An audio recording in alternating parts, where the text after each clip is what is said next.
Assalamualaikum warahmatullahi wabarakatuh. Alhamdulillah, nahmadu wa nasta'inu wa nastaghfiruh wa na'udzu bihi min syururi anfusina wa min sayyiati a'malina. May yahdihillahu fala mudilla lahu wa may yudlil fala hadiya lahu. Rabbi shrah li sadri wa yassir li amri wahlul 'uqdatam min lisani yafqahu qawli. Subhanaka la ilma lana illa ma 'allamtana innaka antal alimul hakim. Amma ba'd. Haya nabda al-muhadharah fi hadzal yaum bi qiraat suratil Fatihah dan surah al-Fatihah. A'udzu billahi minasyaitonir rajim. Syukran katsira ala qiraatikum wal an nastamir an nabhas tahtal maudu mahkum bih, yakni fi'lul mukallaf. Al-mahkum bihi indal usulin wa fi'lul mukallaf. Jadi apa yang disebut dengan mahkum bih di dalam usul fikih? Dalam usul fikih yang disebut mahkum bih adalah fi'lul mukallaf, perbuatan manusia. Seperti yang sudah saya sampaikan dalam kuliah-kuliah sebelumnya bahwa yang dihukumi itu bukan homernya, tapi meminum homer, ya, meminum homer. Yang dihukumi itu bukan bangkainya, tapi memakan bangkai. Yang dihukumi bukan darahnya, tapi menyentuh darah ketika sholat dan seterusnya. Nah, menyentuh, memakan, meminum itu adalah fi'lul mukallaf, perbuatan mukallaf. Adik-adik sekalian, mahasiswaku yang saya banggakan, kita akan berdiskusi tentang fi'lul mukallaf, perbuatan mukallaf. Kira-kira pertanyaannya adalah apa sih tujuan kok manusia, jin juga ya, wa khalaqtul jinna wal insa illa liya'budun, diperintahkan untuk melakukan sesuatu ini dan itu dan juga meninggalkan sesuatu ini dan itu. Ini tentunya ada maksud lain.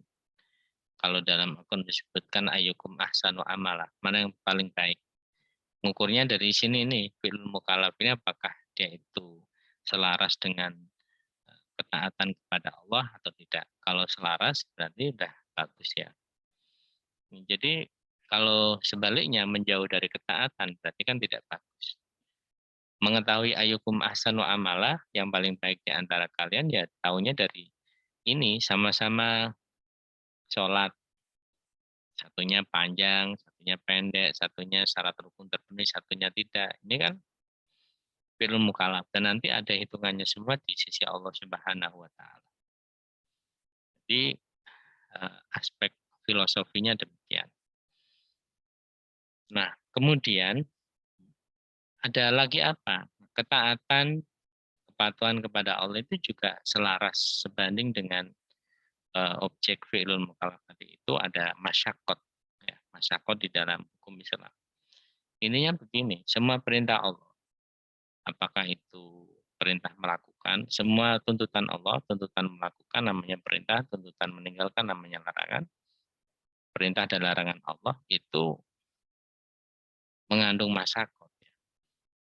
Sholat ada masyakot, waktunya tidur sholat subuh kan masyakot. Berat. Yang nggak berat ini berarti nggak benar ini. Kalau merasa gampang itu sholat subuh, jadi nggak ada masyakotnya. Itu nggak benar. Yang benar ada masyakotnya.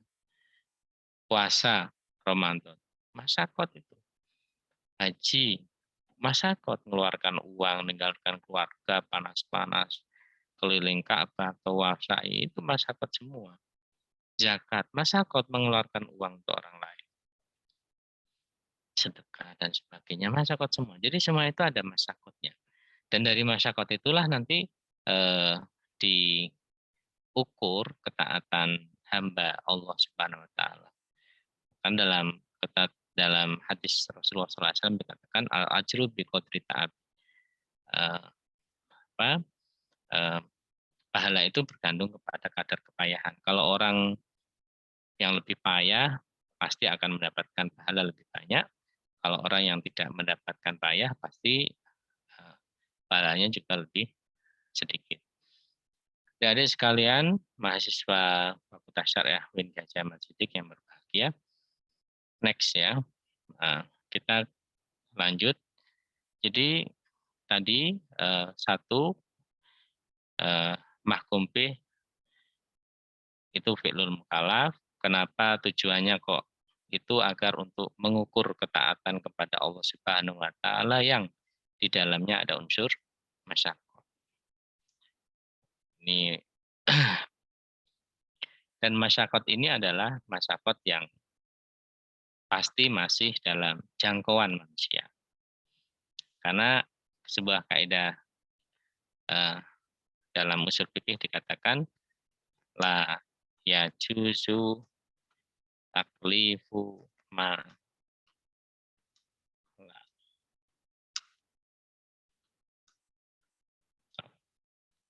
la ya juzu taklifu ma la yutok.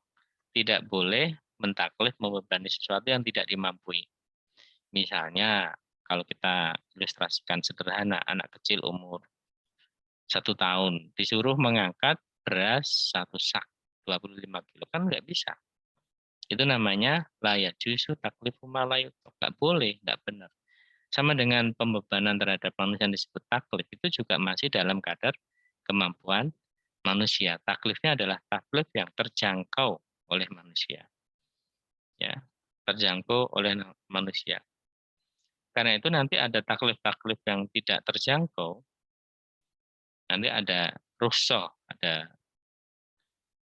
keringanan. Ada keringanan. Kalau sudah tidak terjangkau. Ya, taklif itu masih yang terjangkau. Sehingga dalam ayat Quran dikatakan la yukallifullahu nafsan illa wusaha. Allah tidak membebani seseorang melainkan sesuai dengan kemampuannya. Kemampuannya diukur, oh ini kemampuannya segini, nggak bisa diberi perintah yang lebih dari ini gitu. Jadi memang semua taklif itu sudah diukur, itu masih dalam koridor kemampuan manusia. Tujuannya adalah untuk ayyukum ahsanu amala. Di dalamnya terkandung masyaqqat, orang berlomba-lomba untuk menuju kepada Allah. Semakin banyak masyaqqat, rintangan, berat dalam menjalankan perintah Allah, semakin dia akan memperoleh banyak pahala. Kalau masyaqqatnya sedikit, sesuai dengan kadar kepayaannya, pahalanya juga lebih sedikit. Adik-adik sekalian yang berbahagia, kita sekarang masuk kepada pembahasan macam-macam objek hukum atau mahkum bih. Mahkum bih ini ada, kalau dilihat di pembahasan ilmu fikih itu semua perbuatan manusia mulai bangun tidur sampai tidur kembali itu ada 4 macam. Yang pertama adalah semata-mata hak Allah.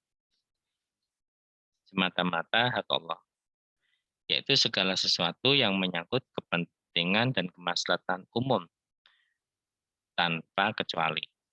Dalam hal ini seseorang tidak dibenarkan melakukan pelecehan dan melakukan sesuatu tindakan yang mengganggu ini. Menurut ulama usul fikih ada 8 macam. Ada ibadah mahdoh, ya, ibadah yang mengandung makna bantuan atau santunan seperti zakat fitrah. Ketiga, bantuan atau santunan yang mengandung makna ibadah seperti zakat yang dikeluarkan dari bumi. Biaya santunan yang mengandung makna hukuman seperti khorot sebagai hukuman orang yang tidak ikut jizat. Hukuman secara sempurna dalam bentuk tindak pidana seperti hukuman berbuat zina, hukuman dan sebagainya. Ada 8. Ya, ada 8. Ini semata-mata hak Allah Subhanahu wa ta'ala. Ya. Kemudian yang kedua ada hak amba yang terkait kepentingan pribadi seseorang. Kalau ini nggak ada kaitannya yang pertama dengan manusia, kaitannya dengan Allah Subhanahu wa ta'ala saja. Kalau yang kedua, hak yang berkaitan dengan pribadi seseorang.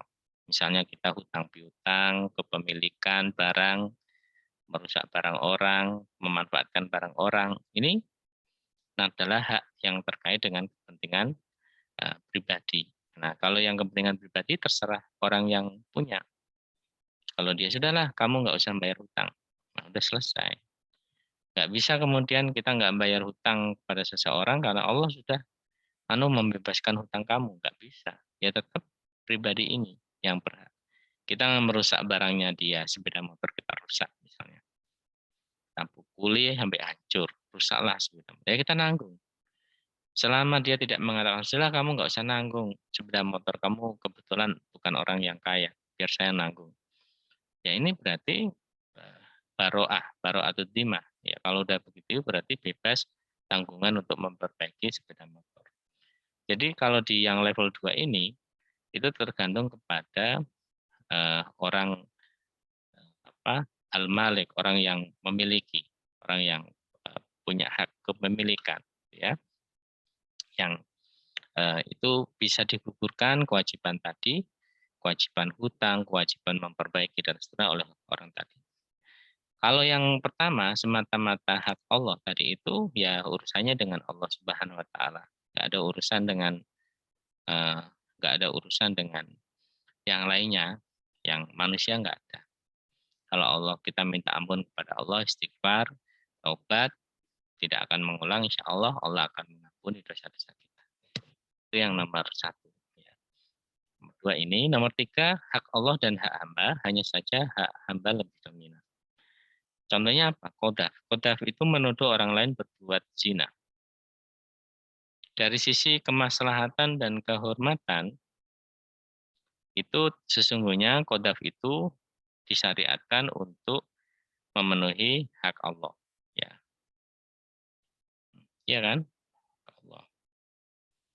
Nah, hanya saja dari sisi menghilangkan malu orang yang dituduh. Ada perempuan yang dituduh, kamu berbuat zina, dituduh sama orang lain.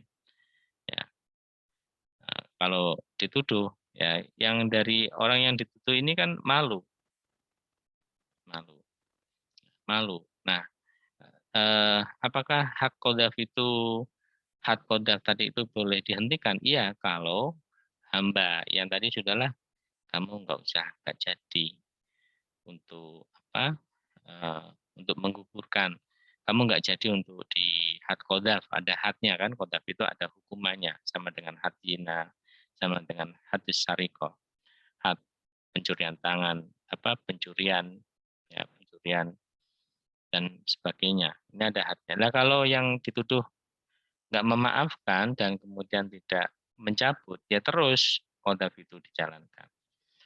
Meskipun di sini ada hak Allah atau hak manusia, ya biar orang lain tahu, biar tahu ya hak-hak yang lain eh, dijaga di sini.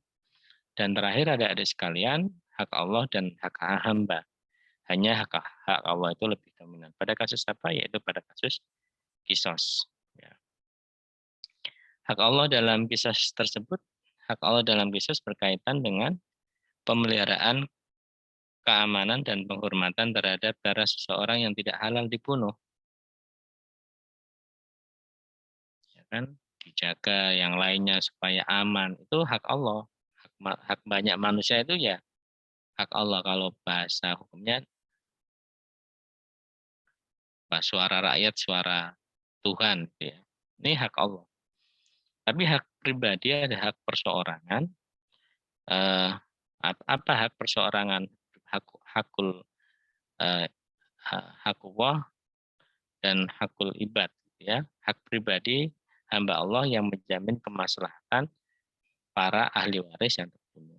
Jadi kalau dalam konteks hak hamba itu ya eh, memelihara keamanan dan penghormatan terhadap seseorang yang tidak halal dibunuh. Hak pribadi hamba Allah menjamin kemaslahatan pihak ahli waris yang terbunuh.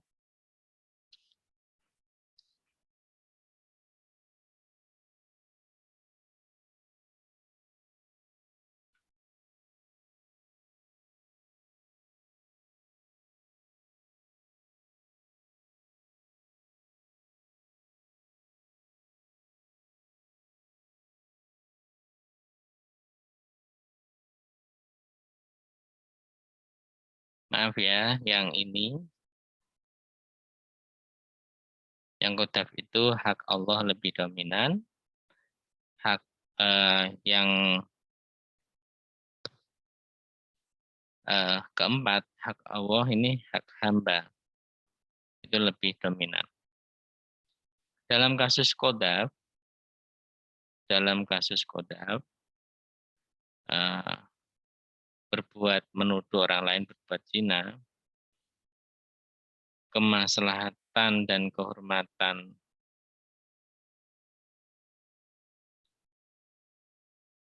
ini, maaf ya, ini kebalik tadi.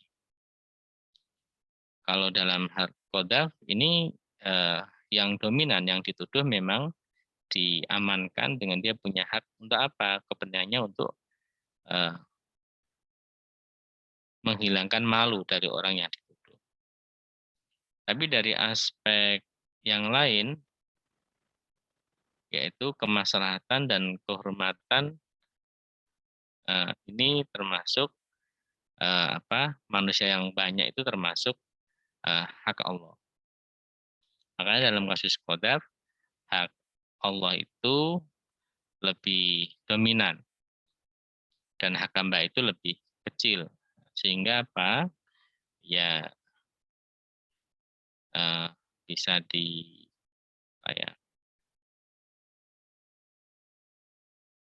bisa di bisa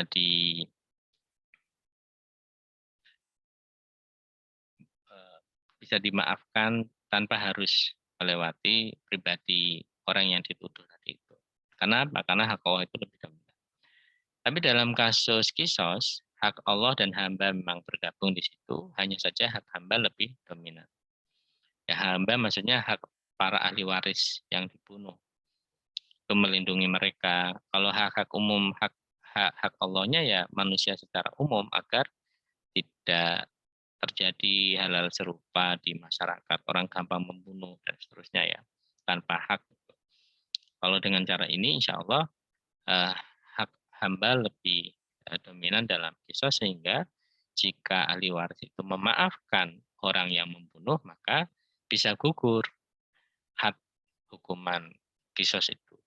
Ya meskipun ada catatan. Tapi kalau yang tadi qadhaf tadi itu, kalau yang dituduh zina itu memaafkan, itu tidak menggugurkan kewajiban untuk ada had qadhaf, had menuduh berbuat zina. Itu ya, adik sekalian.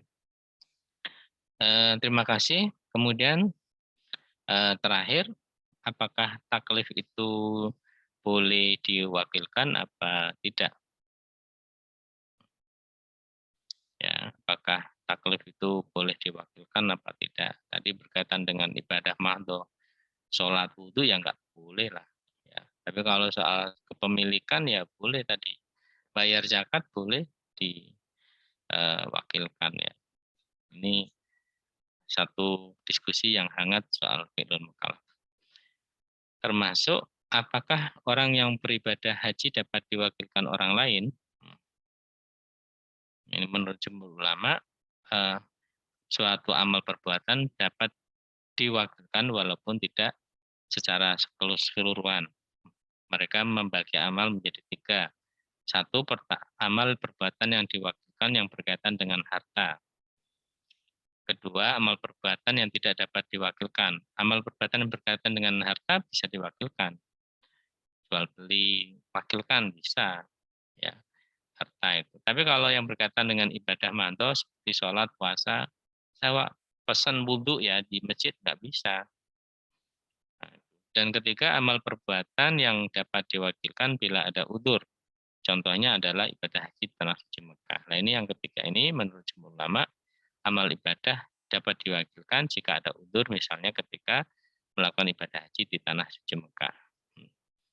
Karena jika seseorang mampu, karena kalau dia mampu secara fisik dan materi berangkat haji ya nggak boleh diwakilkan.